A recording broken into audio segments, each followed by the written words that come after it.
something that really shaped me. And I don't know why the heck I felt the need to bring it up right now, but my dad passed away when I was 10 years old and my sister was 7 years old. So very similar ages to my kids. Yeah. And so it really shaped me as a human being and taught me like that you have to live every day to the fullest. But in your day to day, and if your kids are being rough or you're fighting with your spouse, like it's so hard to see that. Yeah. And then you have those moments though, and it's like, you know what?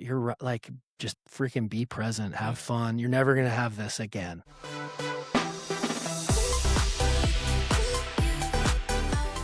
Welcome to Extraordinary Stories. I'm your host, Forbes, Shannon, and with me, Christine Butler. And I'm really excited to introduce our guest in studio today, another nice guy.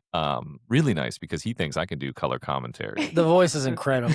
I mean, it really is, especially right when you first started. It's perfect. Thank you. And you're nice beyond the fact that you just compliment me. I appreciate it. Yeah.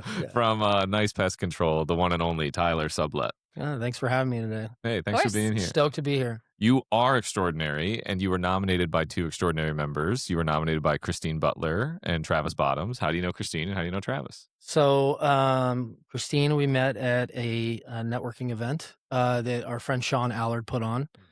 He's also, I believe, scheduled to be on the podcast. Right. Best ice cream in America. Novel. Shout out to Sean. But went to one of his events, and Christine walked in a little late. I have to give her a hard time because I heard Travis say the same thing. She was late. There were no chairs left. I'm like, here, you can sit here. Come on over, hang out. Too. Yeah, and then we just struck up a conversation, and I don't know. Some people walk into a room and you just vibe with them right away, and that's kind of how it went. Mm-hmm. And how do you know Travis? Well, he's my business partner of coming up on 2 years now. And great friend of mine for, gosh, I guess that makes it 6 years. So, but just running this nice thing together. Yeah, that's nice. That happens more often than you know. Like everybody, like without even trying, people are like, okay, nice. I'm like, yeah, it is. You're right. So what I think is fascinating about your company is that it's really like a marketing and media company that does pest control. Like I wouldn't describe it as a pest control company that does cool social media. It's almost like brand first. That's how I view it. And I appreciate that. And that's kind of like what I've said for the last 2 years. And Travis kind of hates it sometimes because we're really good at killing bugs. Like if you don't do your main focus as a company, I mean, pest company in the name, right. If you can't kill bugs, nobody's going to hire you. Yeah. But I would agree. I think we're very marketing and brand focused. Like that was so important to us when starting the company is in an inundated industry. How do you differentiate? How do you come across differently? And I think, our branding really speaks to our demographic. Mm-hmm. I had no idea how big the pest business was until you started telling me. Yeah, it's crazy. About 1,300 active pest control companies just in the Valley. That's not even like Arizona. Yeah. So and none of them are as nice as you guys. We appreciate that. Yeah. No, we try to set ourselves apart for sure. Probably 1,100 of them, maybe more, are like solopreneurs, guys that just do it for the love of the game and have a couple hundred customers and make a decent living. And that's wonderful. Like more power to them. They're living a lifestyle business. They're hopefully enjoying what they're doing. Yeah. But the other ones are medium to large size companies, and that's where we plan to be is to grow and scale this thing extremely large. And I don't think you can do that in a inundated market like that without setting yourselves apart with branding, with how you take care of people, with how you just go to market. And that's something that really drew me to Travis in the first place. He was my bug guy. Yeah, and he owned a previous company. He was killing my bugs, but we became really, really good friends.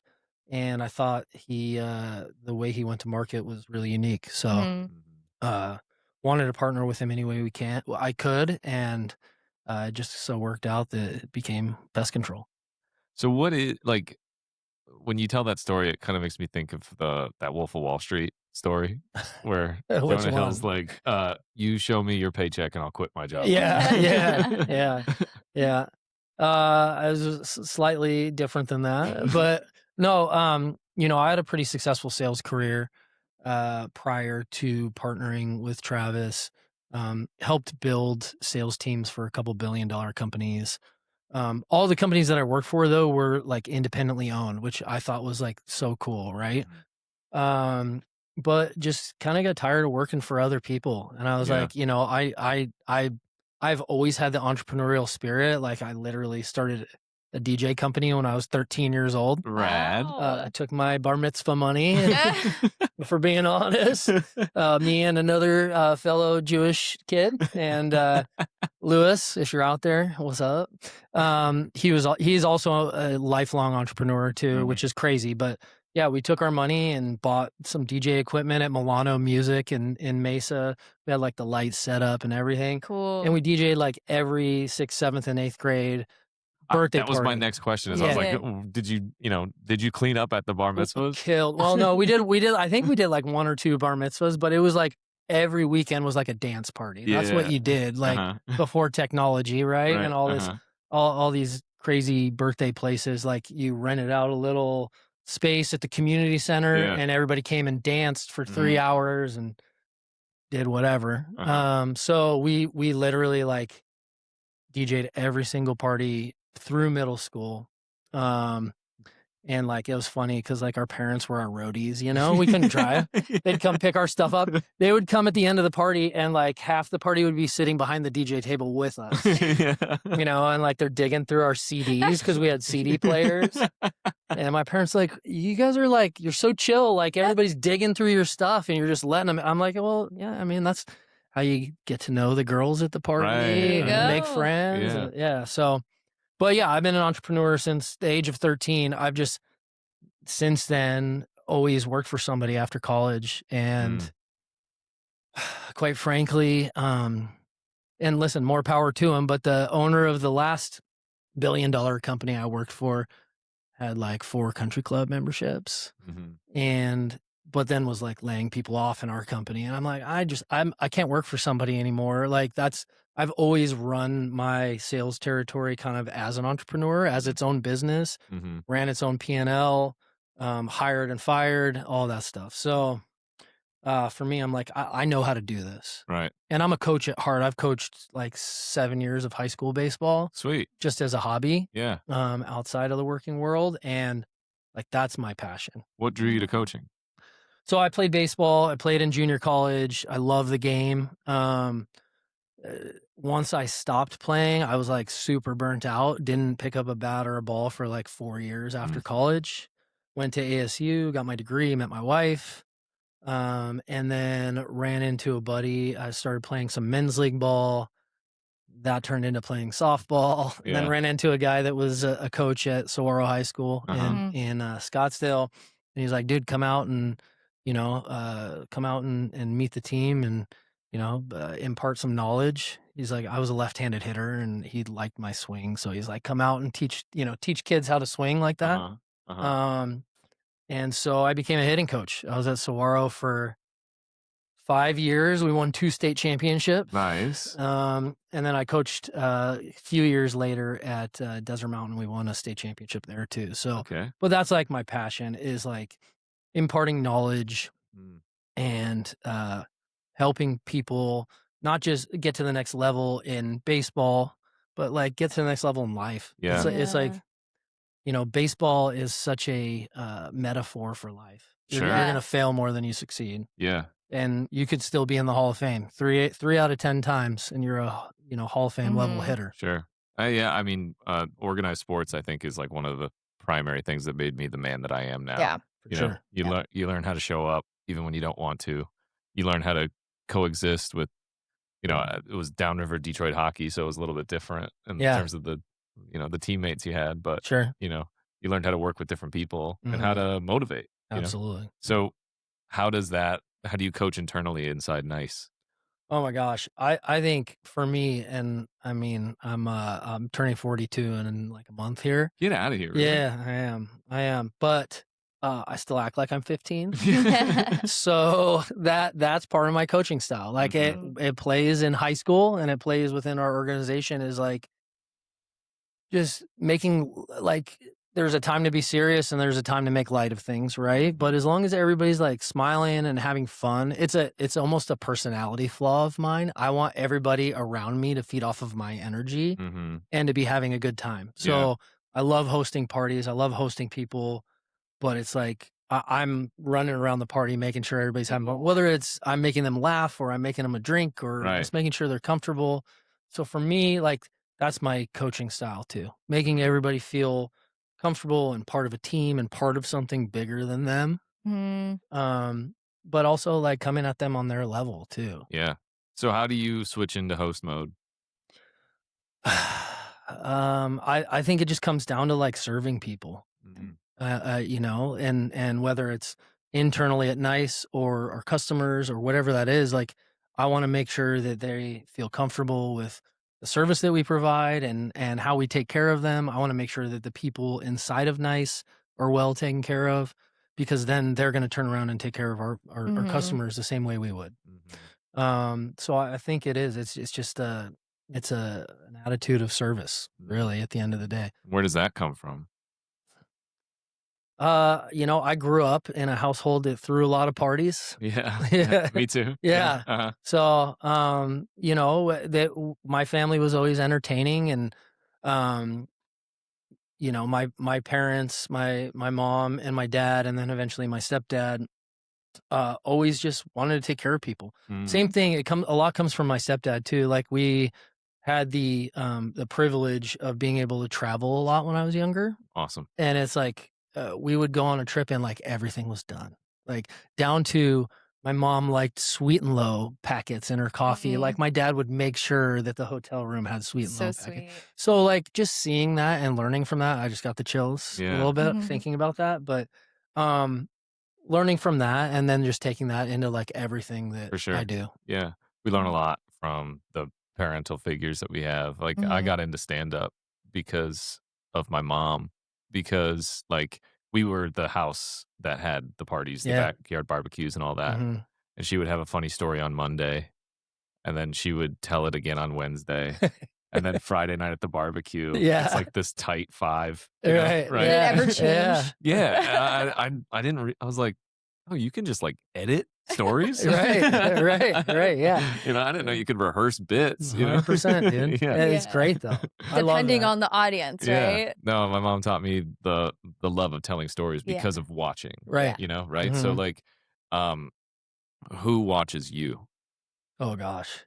My kids. Yeah. 100%. I also say like, you know, Travis and I watch each other, right? Mhm. I knew nothing about pest control up until 2 years ago. Yeah. But I can, you know, I am nowhere near his level of knowledge and expertise, but I can parrot a lot of the stuff that he knows, Yeah. and I soak it up and I learn it. Yeah. I think, you know, he and I feed off of each other sales and relationship wise. Like for us, it's all about relationships. Yeah. So, you know, we go into a meeting and like in his previous life, he was always the one that had to do the talking, and I never shut up. So like he'll just sit back and chill and kind of listen, Yeah. and I'll just blabbermouth, and then I'll look over and be like, all right, I've been talking this whole time. Travis, do you have anything to say?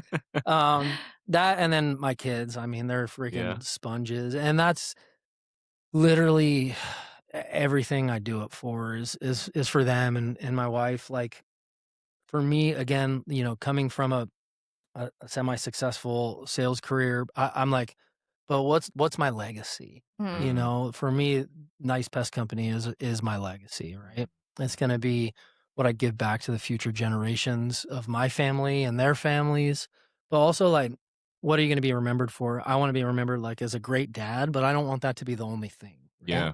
I want to leave something behind, you know, for generations. So Mhm. that's what it matters to me, right? But yeah, they're always watching what I'm doing. So Go ahead. Are they listening to what you're listening to? I mean, you talk about DJing. Yeah. What's the top of the playlist these days? Oh gosh, my kids are way cooler than me. But I grew up on gangster rap. Okay. My grandfather was in the music business. He actually managed NWA. Wow. Very, very Not Jerry cool. Heller, not the guy that screwed him all over, but he was actually one of the partners that got screwed over. Not that that's cool, Yeah. but he wasn't the rat, you know. Yeah. But he wasn't the rat. No That's the rats, important no part. rats here. But yeah, so like I grew up on that type of music, jazz, funk, blues, Mhm. hip hop. But my kids are like loving leaning into it, edited version, Yeah. you Yeah, know. yeah, Yeah, clean. yeah. But they love Snoop and Dre. Okay. We've been listening to a lot of Bad Bunny lately. Mhm. Sure. Yeah. Um, Gosh, they like everything. Well, what And about you? Do you see in them? Like, what are they listening to when it comes to observing you as oh dad? gosh, I think. Well, I would be lying if I didn't say like both good and bad. Yeah. Uh-huh. You know, I've got a mouth like a sailor, and my wife wants to punch me in the face every once in a while, but they're really good at editing that. Like they don't copy me in that regard. But you know, I think my wife and I both have we're both entrepreneurs. We both have extremely like competitive spirits. Okay. We're both her a little bit more perfectionist at fault. So like if we do something, we want to be the absolute best at it. And so that's both good and bad, right? Mhm. Because Mhm. it can lead to anxiety and anxious thoughts and things like Mhm. that. But at the same time, like you're never going to take something on unless you're going to kick ass at it. Yeah. And they both want to kick ass so hard. Mhm. And I think you heard from Travis, like we've always said, our daughters are going to run this freaking Yeah. company. Mhm. Ollie, his son, might show some interest right now, and I want to nurture that and see where it goes. But like my daughter is a force to be reckoned with, Yeah. and so I can't wait to see what she does in life. And my son too. I mean, uber competitive, and they both are way smarter than my wife and I were. So like you know, we did okay in school. They're way up there. Um, but I'm just excited to see what they take from us and apply. That's pretty cool. So I'm curious, like, what is the dynamic between you and Travis? I mean, when we were interviewing Travis, he got emotional when he was talking about you, and you can tell he's very grateful to have you in his life. And I guess I'm curious, like, how do you how do you have this business partner relationship and then also this like best friendship? Yeah. Well, I mean, you know, we're 6 years into it, right? Like we're not like lifelong friends, which it doesn't matter. Like you meet somebody and you vibe right away. Yeah. Like you know, I'll take my shirt off my back for somebody I met yesterday if I feel like you know our interests align and our vision aligns, Mhm. and ours is like it's weird. I think I heard you say yin and yang, but like we are to each other the way that we operate in business, but also like in life. What he said was Pippen Jordan. Yeah, dude. No, we're building the dream team, and I stand firm on that. Like, we really are. No, not Pippin. I'm Magic. Magic You're Johnson. Magic. right, Okay, right. okay. I was born in LA. I have a signed Magic Johnson Dream Team jersey in my office. Oh, awesome. But I'm happy to defer to him as Jordan. Like, I would be lying if I said like any of this marketing stuff. Like, I'm really good at sales, relationships, and team building. Hmm. Travis is a freaking genius when it comes to marketing, like whether social media or not, and especially in the pest business. And he's also incredibly good at operations. So Mhm. like we're this like, I mean, not to say that he's not a sales specialist. He's really good at sales too, but we just really work really, really well together. Mhm. So Martha and Snoop. Yeah. Who's there you Martha and go. who's Snoop? Oh gosh, I'm a little more domesticated, so I'll take Martha. You'll take Martha, I'll take okay. Martha. And he said the nice story, so you can call him Snoop. Yeah, I honestly like. I don't think either of us would be where we are today or where we're going in the future if we didn't have each other. Like it's, and we both realize that and recognize that. I mean, I get emotional too thinking about it, Yeah. but at the end of the day, like you know, we go to these networking meetings, and I'm in a EO group, and you know, and I know that I'm at my meetings talking about him, and he's at his meetings talking about me, Yeah. and like how we help each other and how we fit. And like for me, like we didn't take paychecks for the first 12 months of being in business. Yeah. I, you know, have a wife who owns a business. I had money sacked away. Like Travis kind of left his last business and left with not a whole lot. And so like for me, I was more concerned about him getting paid than I was about me making money. You know what I mean? And I know he's at his meeting and he's talking about, oh my God, he has a mortgage and 2 kids and blah, blah, blah. We got to get this thing off the ground. So again, I think it comes from a place of service, right? Like I'm working my ass off in this business to help better his life and his kids' lives. Right. And he's doing the same for me. That's wonderful. You know, there was an episode that we filmed with a person named Naveen Jain. I don't know if you know who he is, but you can find him on Extraordinary. He gave the advice. He said, the only way that you're ever going to scale at exponential, scales is if you give back, is if it's affecting the world. You can't do it if it's self-centered, right? It has to be for the better good. Sure. Yeah. You know? I truly believe it. Yeah. It's stuck with me ever since. And it sounds exactly like what you guys are doing. Yeah. Yeah. I mean, it's a deep, deep care for each other and for what we're doing and how we're growing. And for our people, the people that work for us, again, are like our little brothers. So we want to look out for them. We want to make sure that they're taken care of, but also like give them the opportunity to not just grow financially and in the pest control industry, but grow as human beings. Right. Again, it comes back to the coaching thing. Yeah. When I coached baseball, like I cared more about those kids graduating and yeah, great if they can continue playing baseball, but like, what did they take from that? What did they learn that's a life lesson?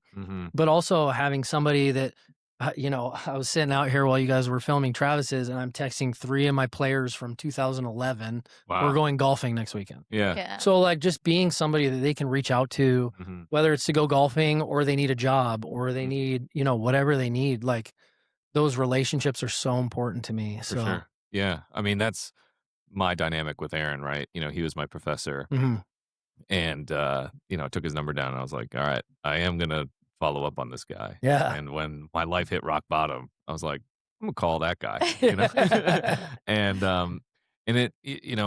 it has come to this thing where it's like, I'm talking about him and he's talking about me, and then he brought Christine into my life, and so now there's like a third to the group, and it's like, it's so refreshing to have that core that you're just going to go to war with. Yeah. Whatever it is, and Aaron and I were actually talking about this last night. Cause he picked me up from the airport. That's how tight we are. Yeah. I'll get airport rides, dude. That's pretty tight because like, I love my friends. Like I said, I'll take my shirt off my back for them, but sometimes it's like, hey, will you drive me to the airport at 6 a.m.? And I send them uber.com. I'll pay for it. But I know I have children. I have shit to do. But no, that's very sweet of Aaron. But we were talking about it and something that has happened over and over and over in the, 11 years that we've been working together is people have always, a lot of people have tried to come between that. Like they've tried to I don't know if they were I guess the reason I'm trying to formulate this into a question for you is like, some people don't get when people just connect when they're on the outside of it. And they're like, what's going on there? Yeah. Yeah. Have you run into that like with other people or? This industry is interesting. Yeah. I feel like there's, people have preconceived notions about who Travis has been in the business for 15 years. So it's not about me because not enough people know me or who I am or where I come from. They just know me as Travis's partner and I'm fine with that. Yeah. That's a beautiful thing. Like, Right. let me just be a silent assassin closing all these deals over here. And then when we're up here, you'll know who I am and whatever. I don't even care if you do or not. But people have preconceived notions about Travis or what he does or like he tries to be an influencer and it's like he doesn't try, he just happens to be. He has influence. Right. Exactly. Yeah, it's like no, I don't put influencer on my Instagram profile. I just actually influence big decisions in an industry. And so I get defensive for him. Yeah. I get pissed off because people don't like him because he's a differentiator. But whenever you're doing anything special, exactly. Once you have haters, you're actually doing shit. Yeah. Right? Yeah. And again, that's something that Travis, I don't know if he said it or not, but like, I think he said it at our lunch, but like whether it's good or bad, we text each other like, we're doing it, dude. Yeah. We're doing it. Yeah. Do the different inflections. Yeah. What's that? Do the different inflections because there's a good there's a good version and a bad version. Yeah, well, I would say, obviously we pick up some big accounts, and it's, yeah, dude, we're doing it. Yeah. We're doing it. Like this is sick. Or you lose a big customer, or you piss somebody off, and it's like, all right, well, we're doing it. We're still doing We're it. still doing it, dude. We're doing it. It was a rough day, but we have each other, and we're gonna hit each other up, and that was like, we set all of our goals when we first started this thing, and like the daily goals are like check in and check out with each other. Yeah. Good day or bad day, we're talking in the morning, we're talking at night. Mm-hmm. Telling each other we love each other, because we do. Mm-hmm. He's like my little brother. Mm-hmm. Pray or meditate on something together. Like it's just always open, honest communication. Mm-hmm. And I think so much of that came from his previous partnership. I just think, I always wanted to overcompensate and make him feel really comfortable in this partnership. Yeah. Yeah. Yeah. Mm-hmm. I think another special bond between the three of us, just before we get into your question, is like, with that trust and with that shared vision and with that belief that like we're all going together, we can say some shit to each other that Oh, like, yeah. like if anyone else talked to me the way Aaron Right. or Christine yeah. might yeah. talk to me. Yeah. I was just laughing at I forgot who I was talking to, but there was a point where we were having a little tiff out there, and I go, fuck off. And I just leave. You have to be But able then- to do that, and then it's over. But then the Right. next day, it's like, you're my brother now. No, I love you. You have to, but you have to have trust to be able to do that. Yeah. If there's any iota of mistrust, Mhm. then it's like, then it harbors anger, and then Mhm. Forbes is gonna hang on to it and be like, fucking Christine said fuck you to me last week, and I'm still pissed about that, so I'm gonna give her attitude back Right. today Yeah. about the next thing that we're working on, and then you look back and you've been mad at her for 6 months, Yeah. and you don't even know why. Right. It was the Mhm. one time she said F off, Mhm. right? Mhm. But like, he and I know, and probably me more than him, I'll pick up the phone and be like, when you said that the other day, that really fucking pissed me off. And he'll be like, all right, I won't do it again. Like, that's the type of relationship Yeah. we have. But again, it's like you have to be able to talk about it and move on. And, Sure. and I think a lot of that comes from therapy too. I've done tons of therapy. So Yeah, for sure. I think these relationships are therapy. yeah. Yeah, well, for right? romances are therapy. No, I mean, that's it. I've never seen two men who connected as much as Aaron and Forbes do, Yeah. right? And so I can kind of see what you meant by people trying to get involved or in between, right? Because Sure. they don't fully understand the dynamic. I think Yeah. people are envious of it. Yes, Sure, exactly what 100%. I think. You know? Yeah. 100%. Right. 100%. And it's, again, we're so early in our business Mhm. life cycle, right? Mhm. We honestly, in our minds, haven't done shit yet. Right. And if you look at the numbers in the industry and where it's at, like, we haven't. There's Mhm. companies selling for billions Right. with a B Mm-hmm. in the pest control industry. So that's where we want to be. Mm-hmm. But at the same time, like, people see, what we do on social media and how much fun we're having and the team we're building and Yeah. and the people, like, we have a couple people on the bench already that are asked, like, hey, when you're ready for a new technician, I want to be the first call. So like, Mhm. that kind of stuff makes you realize that you're doing something kind of cool. Yeah. Mm-hmm. Yeah. We're doing it. We're doing it. We're doing it. We're Yeah. doing it, man. That's Mhm. just life, right? Life, we're just doing it. Yeah. Like, you Yeah. can't stop it. You can't pause it. We're just doing it. Yeah. So it's like, how do you look at it, right? I mean, it's all choice. It's Mhm. either good or bad, Mhm. or it's neither, right? I It's a live by a lesson. little code there too, like, and it's something I learned in sales. I forget who told it to me, but it's never as good as it seems and never as bad as it seems. Yeah. Because you can take the bad and you can spiral out of control Mm-hmm. and, hit rock bottom. Like, we've all felt that way before. We've all been what we think is our personal rock bottom. Yeah. Mhm. But you peel back the onion a little bit and it's like, okay, like, that really fucking sucked. Mm-hmm. But I don't think like, could be worse. Yeah. Mhm. It could be dead. Yeah. There's Right? a- There's always something. There's a quote by the former Spurs coach, Greg Popovich. Yeah. Great coach. After you win, you're never as good as you think. Yeah, And after you lose, you're never as bad as exactly. It's the same thing. Mm. Yeah. Yeah. And I mean, what a wise guy. Yeah. right? Like how many championships has he won? And Right. he had Hall of friggin' Fame. Yeah. Tim Duncan, weirdo, Yeah. on his Yeah, team, yeah. but had him performing at one of the greatest basketball players of all time. He's just an introvert, and I find that weird, and that's Yeah. okay. I used to think introverts were so arrogant. Really? Yeah, I was like, "What's so great about you? You wanna No, hang they're out with just yourself." they're just thinking Yeah. in their head. They're just overthinking, basically, Then I got older, and then I was like, I get it."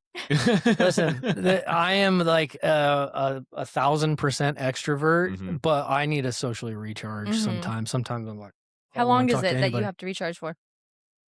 It depends on Yeah. what I'm doing. Mhm. Right now, we're just moving at such a fast pace Mhm. that like I could use a long vacation. Mhm. But I also have 2 kids that like need me and want me and Mhm. want to go on a bike ride or go play wiffle ball or whatever it is. And it's like, okay, this like we were riding our bikes to the park 2 nights ago. Oh, it was Mother's Day. Mhm. My wife loves bike rides, so had dinner, rode our bikes to the park, and I'm like, how freaking cool is this, Mhm. Yeah. man? My kids are 11 and 8. They're never going to be 11 and 8 again. Yeah. Mhm. And they're riding bikes and they're like playing with each other, and like, sometimes they want to beat the hell out of each other, but most of the time they're pretty good to each other. Right. And Mhm. when they are, like, it's like everything's aligned and it's so cool. Yeah. I'm riding my bike behind them. My wife's behind me. I'm like, geez, like I wanted to be so present in that moment. Yeah. That's a really good thought, and someone told me one time, you look back on it and you're gonna say, like, those were the good old days. Yeah. But you're living in the good old days. Every day should be the good old days. Exactly. Right. Yeah. Yeah. Like, and something I hadn't mentioned yet, and something that really shaped me, and I don't know why the heck I felt the need to bring it up right now, but my dad passed away when I was 10 years old, and my sister was 7 years old, so very similar ages to my Mhm. kids. Yeah. And so it really shaped me as a human being and taught me like that you have to live every day to the fullest. But in your day to day, and if your kids are being rough or you're fighting with your spouse, like it's so hard to see that. Yeah. Mhm. And then you have those moments though, and it's like, you know what? You're like, just freaking be present, have fun. You're never gonna have this again. Yeah. This moment. Yeah. So, How long have you been married?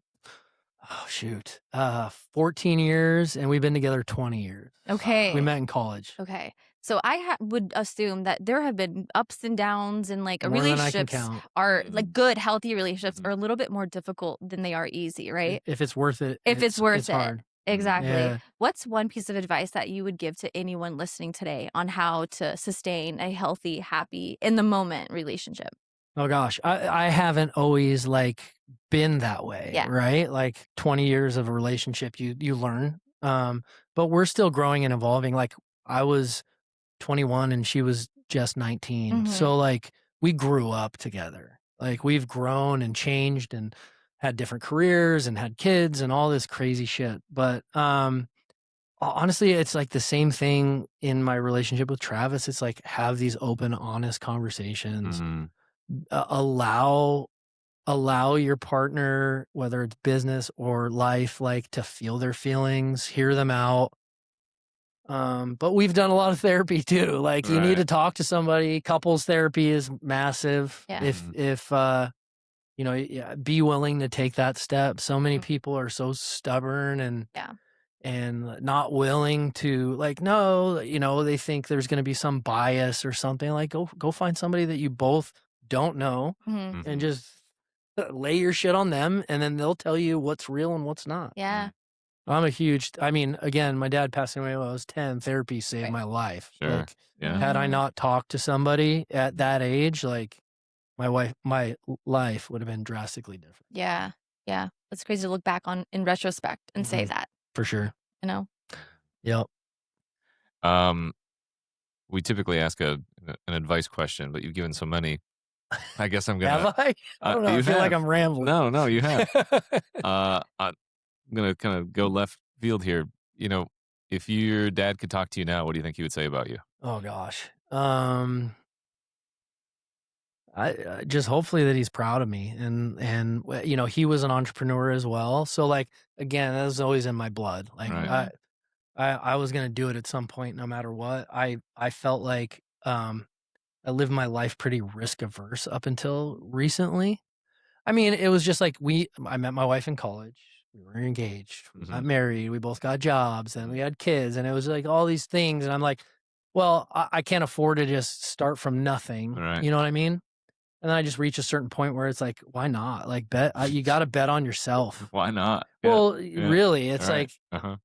like this dude's out here on his 4th country club membership. I'm like, that. I want that to be my life. Yeah. Right.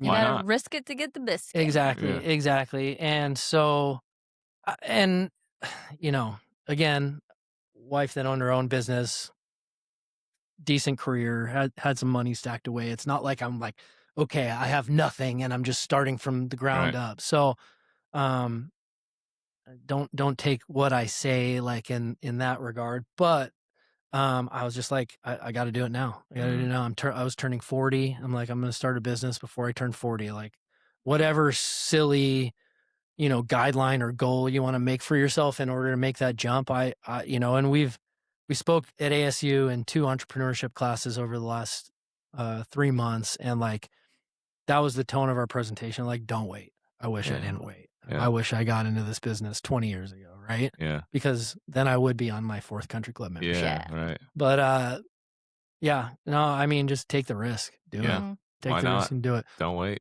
I Mm. love it. What's the vacation gonna look like once you do hit billions with the B? Billions with a B. What's what gonna look like? Your vacation. Vacation? Damn. I don't know. Right now, I'm just thinking about like my daughter really wants to go to London and Paris right Yeah. now, so Sure. I'm gonna figure out how to get her there sooner than later. But probably on a yacht somewhere. Sounds good. Nice. Yeah, and just cruising. I Cruising. love the ocean. I Mhm. love the ocean speaks to me. I was born in California, and we used to go to the beach every single day of the Mhm. summer, and moved away from that. Moved to Arizona when I was 10, and but like every time I go back to the ocean, it's like I'm at home. Yeah. So yeah, on a yacht, either like in the South Pacific or in Europe, and just cruising around. I love it. Yeah. You can read more about Tyler Sublette and the Nice Pest Control at the Extraordinary Network. That's EXTRAORDINARY.NETWORK. I'm Forbes Shannon. I'm Christine Butler. And I'm Tyler Sublette. We'll see you next time.